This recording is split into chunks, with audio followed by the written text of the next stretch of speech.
Magandang araw po sa ating lahat. Narito po ang ating weather update.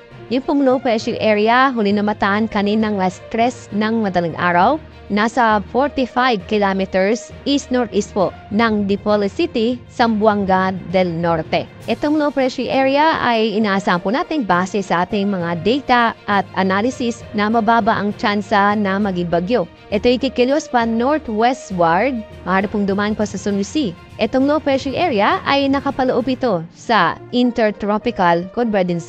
At dahil sa dalawang weather system, asahan po ang malaking bahagi po ng ating bansa ay makakaranas ng maulan na panahon.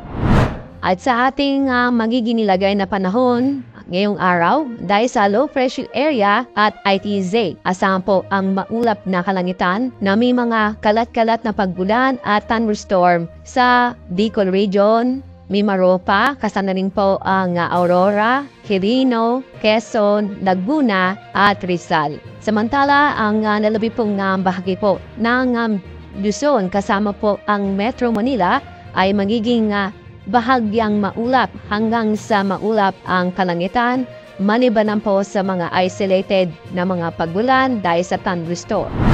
Dako po tayo sa Visayas at Mindanao. Dahil pa rin po sa low pressure area at ITZ, itong buong ng Visayas ay makakaranas po ng maulap na kalangitan na may mga kalat-kalat na pagbulan at thunderstorm. Kung hindi po ang maranasan sa lugar po o sa lalawigan ng Dinagat Islands. Samantala, ang lalabi pong bahagi po ng Mindanao, inukikita, fair weather po tayo kung saan makakaranas po ng bahagyang maulap hanggang sa maulap na kalangitan na may mga isolated na mga pagbulan.